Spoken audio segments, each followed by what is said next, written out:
problemi i mos pajtimeve nuk ka të bëj me gjuhën që përdoret. Sepse çka i kanë thënë këta njëri tjetrit e janë bërë bashk, or do të ishte e pashpjegueshme. Janë në pikë pyetje, së në pyetje interesat. Tash, lëvizjeve të vendosin në qeverisje, unë si kryeministri i Republikës, duket që duke bërë gjëra të mira për Kosovën, kam prish disa pazare e kumari. Po ky s'ka qenë qëllimi im. Qëllimi im nuk ka qenë t'ju auprishi atyre pazarëve dhe kumarit. Qëllimi im ka qenë të bëj mirë për Kosovën. E tash që duke bërë mirë për Kosovën, disa i humbim privilegjet nga pazarët dhe kumarit, s'kam çfarë ju bëj. Dhe ankesat e tyre nuk mund të më ndalin mua dhe as qeverinë e Republikës Kosovës, qoftë në detyrë ose fuqi plot. Por nëse ju megjithatë insistoni që na qenë ka gjuha problemi, pse të mos bëhet Sulejman Meholli kryetar komunën Vushtrri? Vetë vendosja me LDK-n bashkë. Pse aty s'po bëka? Çfarë të keqe i ka thënë Sulejman Meholli kryetarit të LDK-s ose në anëtarit të kryesisë që tash nuk po bëka i mbështetshëm nga LDK-ja koalicioni në Vushtrri.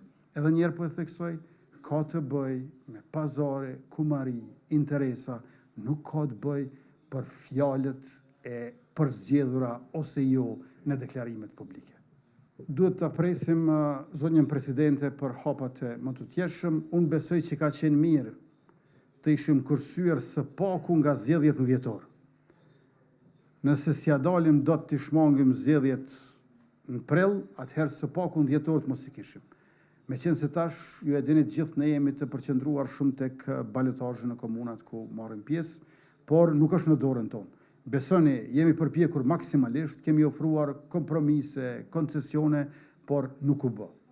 Dhe tash sa i përket gjuhës, nëse shikoni ju se çfarë na kanë thënë, na kanë quajtur neve, është e pakrahasueshme me çfarë mund t'i ketë thënë ndonjëri prej nesh atyre një herë. Është dallim i jashtëzakonshëm. Unë nuk besoj që ka pas në Republikën e Kosovës në i kryeministër më të ofenduar e sharë se sa. Ma gjeni, shikoni në për arkiva, edhe mbledhni të gjitha dhe e janë në konkluzion, në base edhe faktik statistikor. Së pari, ne jemi pyetur shumë gjatë pranverës, atëherë kur ne kërkonim votimin e fshetë. Dhe ju e dini shumë mirë rezistencën e opozitës që të votohet me votim të fshehtë, ndonë se gjykata kushtetuese me një gjykim të mëhershëm ka thënë që votimi i fshehtë dhe votimi i hapur nuk kanë statuse të ndryshme vlerore, janë të barabartë. Me qenë se atëherë kryesuesi i seancës konstituive, Avni Dehari, e provoi 6 herë votimin e hapur në gjysmën e 2 të prillit, pa sukses, ne thamë ta provojmë votimin e fshehtë.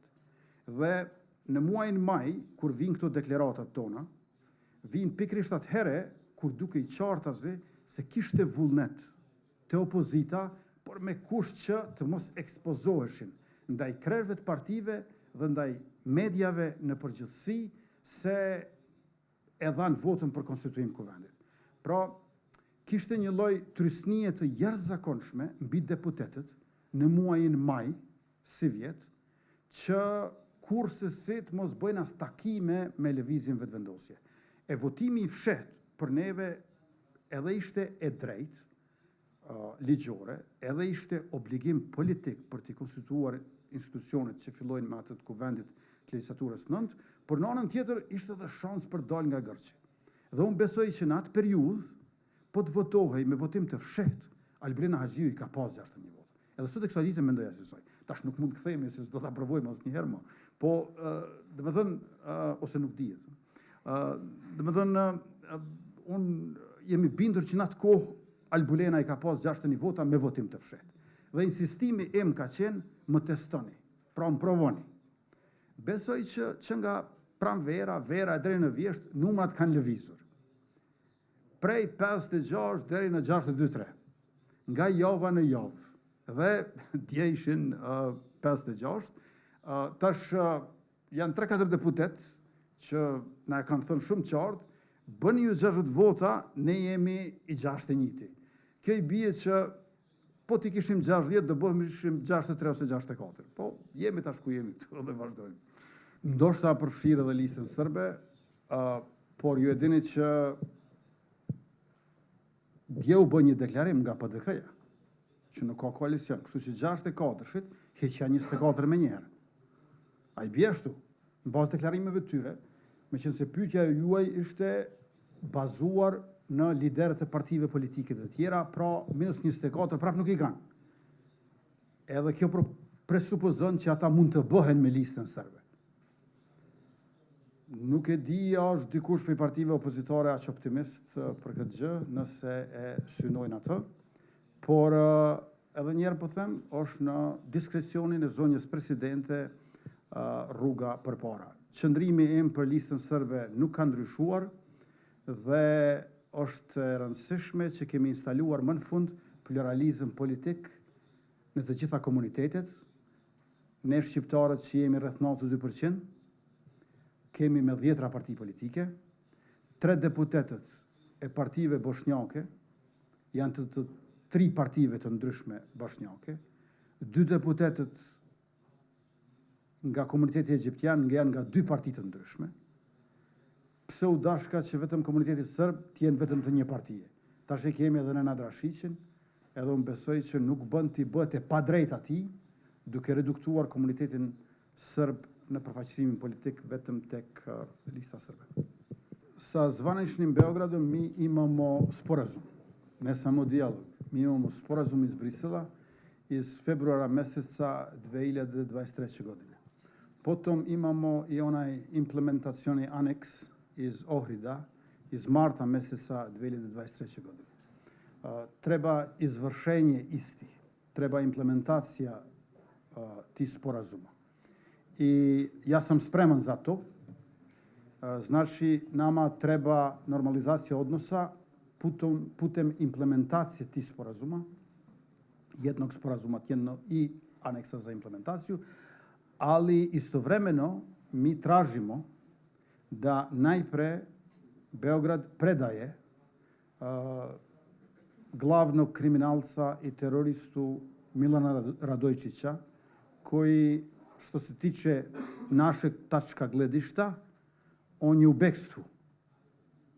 A što se tiče Beograda, izgleda da je on postao i nekakav telohranitelj predsjednika Srbije i on nije sam, on je zajedno sa najmanje 44 svojih paravojnih drugova koji su ubili kosovskog policajca Afrin Bunjakova, narednika Afrin Bunjakova, i koji bi trebalo da se predaju našim organima, jer na Kosovu dobit će pravan i pravedan sudski proces. Kosovo je mnogo demokratičnija država od Srbije. Ovdje imamo vladavinu prava, a također imamo i EULEX koji nadgledava najvažnije sudske procese. Znači, najpre moraju da predaju Milana Radojčića i istovremeno da imamo izvršenje, implementaciju našeg sporazuma. Ja mislim da je to veoma važno za normalizaciju naših odnosa. Izgleda da neće doći do toga uskoro, zbog toga što Srbija, nažalost, sve više postaje kao jedna druga Bjelorusija u Evropi. Ako Kremlin ima u severoistoku Bjelorusiju, u južnoistoku Evrope, nažalost, ima Srbiju. E para, ne du ta presim zonjën presidente, nga e çfarë kemi parë dje, të gjithë jemi duke u përgatitur për zgjedhjet e reja, a do të jetë Besnik Beslimi shefi shtabit, nuk e di, e përcakton kryesia e lëvizjes vetëvendosje për këtë gjë, ka mundësi që do të jetë Besnik Beslimi sërish, por tash po dyfishohen zgjedhjet përveç balotazhit edhe zgjedhjet e ardhshme parlamentare, ndërka që sa i përket koalicioneve për besë mas këtyre 8 muajve, unë nuk e di që mund të pyesni për koalicione.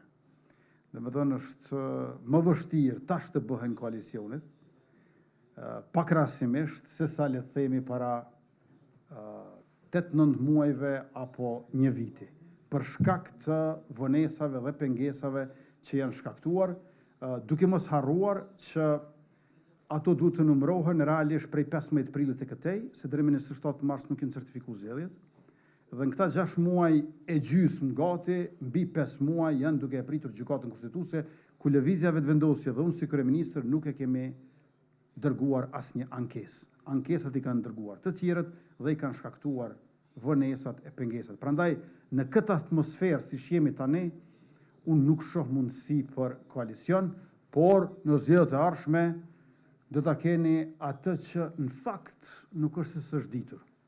Një lloj referendumi, midis asaj çfarë kemi parë në këto 4 vjet e gati 8 muaj të qeverisjes sonë dhe të asaj çfarë kishim përpara. Dhe pyetja krejt e fundit, me qenë se nuk e kam vrejtur dorën e juaj të ngritur. Atëre, faleminderit shumë. Nuk mund të zaventësohet kjo. Faleminderit shumë.